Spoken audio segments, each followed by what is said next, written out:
ದಲಿತರ 187 ಕೋಟಿ ಹಣ ನುಂಗಿದ ನಾಗೇಂದ್ರ ರಾಜೀನಾಮೆ ಕೊಡಲೇಬೇಕು. ಇವತ್ತು ವಿಧಾನಸೌಧ ಮುತ್ತಿಗೆ ಯತ್ನ ಮಾಡಲಾಯಿತು.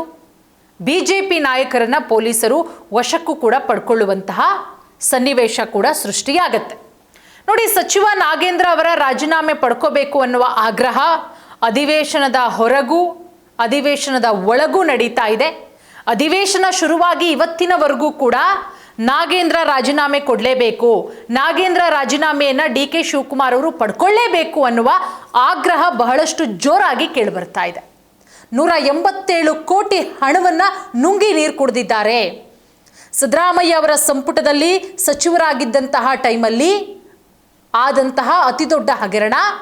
ಆ ಸಮಯದಲ್ಲಿ ತಮ್ಮ ಸಚಿವ ಸ್ಥಾನಕ್ಕೆ ರಾಜೀನಾಮೆಯನ್ನ ಕೊಟ್ಟು ನಾಗೇಂದ್ರ ಪರಪ್ಪನ ಅಗ್ರಹಾರ ಜೈಲಿಗೆ ಹೋಗಿ ಬೇಲ್ ಮೇಲೆ ಹೊರಗಡೆ ಬರ್ತಾರೆ. ಅದಾಗಿ ಬಂದ ನಂತರ DK ಶಿವಕುಮಾರ್ ಅವರ ಸಂಪುಟದಲ್ಲಿ ಅವರಿಗೆ ಸಚಿವ ಸ್ಥಾನವನ್ನ ಕೊಡಲಾಗತ್ತೆ. ನೋಡಿ, ಕಂಟಿನ್ಯೂಸ್ ಆಗಿ ನಾಗೇಂದ್ರ ರಾಜೀನಾಮೆಗೆ ವಿಪಕ್ಷಗಳು ಆಗ್ರಹಿಸ್ತಾ ಇದೆ, ಬಿಜೆಪಿ ಹಾಗೆ JDS. ಆದರೂ ಕೂಡ ಮೊನ್ನೆ DK ಶಿವಕುಮಾರ್ ಅವರು ನಾಗೇಂದ್ರ ಅವರಿಗೆ ಹೆಚ್ಚಿನ ಖಾತೆಯನ್ನ ಕೊಡೋದ್ರ ಮುಖಾಂತರ ಹೊಣೆಗಾರಿಕೆಯನ್ನ ಹೆಚ್ಚು ಮಾಡಿದ್ದಾರೆ. ಅಂದ್ರೆ ಉರಿಯೋ ಬೆಂಕಿಗೆ ತುಪ್ಪ ಸುರಿಯೋ ಕೆಲಸ ಅಂತ ಹೇಳ್ತಾರೆ ನಮ್ಮ ಕಡೆ. ಹಂಗೆ ಈಗ ದೊಡ್ಡ ಮಟ್ಟದ ಹೋರಾಟ ಇವತ್ತು ವಿಧಾನಸೌಧ ಮುತ್ತಿಗೆಗೆ ಯತ್ನ ಮಾಡಿದಂತಹ ಟೈಮಲ್ಲಿ ಬಿಜೆಪಿ ನಾಯಕರನ್ನ ಪೊಲೀಸರು ವಶಕ್ಕೂ ಕೂಡ ಪಡ್ಕೊಳ್ತಾರೆ. ಹೈಕಮಾಂಡ್ ಲೂಟಿಯ ಟಾಸ್ಕ್ ಕೊಟ್ಟಿದೆ. ಹೈಕಮಾಂಡು ಲೂಟಿ ಮಾಡುವ ಟಾಸ್ಕ್ ಕೊಟ್ಟಿದೆ. ಹೈಕಮಾಂಡ್, ಕಾಂಗ್ರೆಸ್ ಹೈಕಮಾಂಡ್ ಬಳಿ ಹಣ ಇಲ್ಲ, ಎಲ್ಲ ಗ್ಯಾರಂಟಿಗೆ ಸುರಿತಾ ಇದ್ದಾರೆ, ಲೂಟಿ ಮಾಡಬೇಕು. ಅದಕ್ಕೋಸ್ಕರನೇ ಮತ್ತೊಂದು ಕಡೆ ಮತ್ತೊಂದು ಆರೋಪ ಮಾಡ್ತಾರೆ ನಾಗೇಂದ್ರ ಅವರ ವಿರುದ್ಧ. ದುಡ್ಡು ಕೊಟ್ಬಿಟ್ಟು ಅವರು ಮಂತ್ರಿ ಆಗ್ತಾರೆ ಮತ್ತೊಮ್ಮೆ.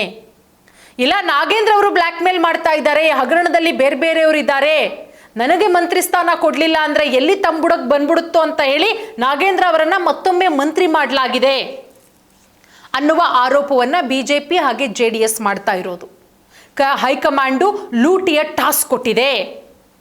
ರಾಜೀನಾಮೆ ಪಡೆಯೋವರೆಗೂ ಕೂಡ ಹೋರಾಟ ನಿಲ್ಸಲ್ಲ. ನಾಗೇಂದ್ರ ಅವರ ತಲೆದಂಡ ಆಗಲೇಬೇಕು, ನಾಗೇಂದ್ರ ಅವರ ರಾಜೀನಾಮೆ ಪಡಿಲೇಬೇಕು. ಅಲ್ಲಿಯವರೆಗೂ ನಮ್ಮ ಹೋರಾಟವನ್ನು ನಾವು ನಿಲ್ಸಲ್ಲ.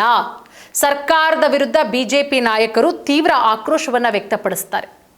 ಮಹರ್ಷಿ ವಾಲ್ಮೀಕಿ ಪರಿಶಿಷ್ಟ ಪಂಗಡಗಳ ಅಭಿವೃದ್ಧಿ ನಿಗಮದಲ್ಲಿ ಬಹುಕೋಟಿ ಹಗರಣ ಆಗುತ್ತೆ. 1 ಕೋಟಿ 2 ಕೋಟಿ ಹಗರಣ ಅಲ್ಲ, 187 ಕೋಟಿ ಹಗರಣ. 187 ಕೋಟಿ ಹಗರಣಕ್ಕೆ ಸಂಬಂಧಪಟ್ಟಂತೆ ಸಚಿವ ಬಿ ನಾಗೇಂದ್ರ ಅವರ ರಾಜೀನಾಮೆಗೆ ಆಗ್ರಹಿಸಿ ಇವತ್ತು ರಾಜಧಾನಿಯಲ್ಲಿ ಮತ್ತೊಂದು ಬೃಹತ್ ಪ್ರತಿಭಟನೆಯಾಗುತ್ತೆ. ಇವತ್ತು ಬೆಳಗ್ಗೆ ಬಿಜೆಪಿ ದೊಡ್ಡ ಮಟ್ಟದ ಪ್ರತಿಭಟನೆ ಮಾಡುತ್ತೆ. ಫ್ರೀಡಂ ಪಾರ್ಕ್ನಿಂದ ವಿಧಾನಸೌಧಕ್ಕೆ ಮುತ್ತಿಗೆ ಹಾಕೋದಕ್ಕೆ ಯತ್ನ ಮಾಡಿದಂತಹ ಸಂದರ್ಭದಲ್ಲಿ ಬಿಜೆಪಿ ನಾಯಕರು ನೂರಾರು ಕಾರ್ಯಕರ್ತರನ್ನ ಪೊಲೀಸರು ವಶಕ್ಕೆ ಪಡ್ಕೊಳ್ತಾರೆ. ಬೆಳಗ್ಗೆ 10 ಗಂಟೆಗೆ ಫ್ರೀಡಂ ಪಾರ್ಕಲ್ಲಿ ಸಮಾವೇಶಗೊಂಡಂತಹ ಬಿಜೆಪಿ ನಾಯಕರು ಸರ್ಕಾರದ ವಿರುದ್ಧ ತೀವ್ರ ಆಕ್ರೋಶವನ್ನು ವ್ಯಕ್ತಪಡಿಸ್ತಾರೆ. ವಿಧಾನಸಭೆ ವಿರೋಧ ಪಕ್ಷದ ನಾಯಕರಾದಂತಹ ಆರ್ ಅಶೋಕ್ ಅವರು, ಬಿಜೆಪಿ ರಾಜ್ಯಾಧ್ಯಕ್ಷರಾದಂತಹ BY ವಿಜಯೇಂದ್ರ ಇವರ ನೇತೃತ್ವದಲ್ಲಿ ನಡೆದಂತಹ ವಿಧಾನಸೌಧ ಚಲೋ, ಇವರಿಬ್ಬರ ನೇತೃತ್ವದಲ್ಲಿ ಈ ಸಂದರ್ಭದಲ್ಲಿ ಇಬ್ಬರನ್ನ ಪೊಲೀಸರು ವಶಕ್ಕೆ ಪಡ್ಕೊಳ್ತಾರೆ. ಸಾಕಷ್ಟು ಕಾರ್ಯಕರ್ತರನ್ನ ಕೂಡ ವಶಕ್ಕೆ ಪಡ್ಕೊಳ್ಳಾಗತ್ತೆ. ಪ್ರತಿಭಟನೆಯ ಹಿನ್ನೆಲೆಯಲ್ಲಿ ಇವತ್ತು ವಿಧಾನಸೌಧ ಹಾಗೆ ವಿಕಾಸಸೌಧದ ಸುತ್ತಮುತ್ತ ಬ್ಯಾರಿಕೇಡ್ಗಳನ್ನು ಹಾಕಿ ಪ್ರವೇಶ ದ್ವಾರವನ್ನು ಮುಚ್ಚಲಾಗಿರುತ್ತೆ. KSRP ತುಕಡಿ ಪ್ರತಿಭಟನಾಕಾರರನ್ನ ಕರೆದೊಯ್ಯೋದಕ್ಕೆ BMTC ಬಸ್ಗಳನ್ನು ಕೂಡ ನಿಯೋಜನೆ ಮಾಡಲಾಗಿರುತ್ತೆ. ಈ ಕಡೆ ನಾಯಕರು ಮುನ್ನುಗ್ಗೋದಕ್ಕೆ ಯತ್ನ ಮಾಡ್ತಾ ಇದ್ದಂತೆ ಪೊಲೀಸರು ಮಾರ್ಗ ಮಧ್ಯದಲ್ಲೇ ಅವರನ್ನು ತಡೀತಾರೆ. ಇದರಿಂದಾಗಿ ರಸ್ತೆಯಲ್ಲೇ ಜಮಾವಣೆ ಮಾಡಿದಂತಹ ಕಾರ್ಯಕರ್ತರು ಕಾಂಗ್ರೆಸ್ ಸರ್ಕಾರ ಹಾಗೆ ಸಚಿವರ ವಿರುದ್ಧ ಧಿಕ್ಕಾರವನ್ನು ಕೂಗ್ತಾರೆ. ಅದಾದ ಮೇಲೆ ಪೊಲೀಸರು ಆರ್ ಅಶೋಕ್ ಅವರು, BY Vijayendra, CT Ravi, N Ravikumar ಇನ್ನೂ ಪ್ರಮುಖರನ್ನ ವಶಕ್ಕೆ ಪಡ್ಕೊಳ್ತಾರೆ.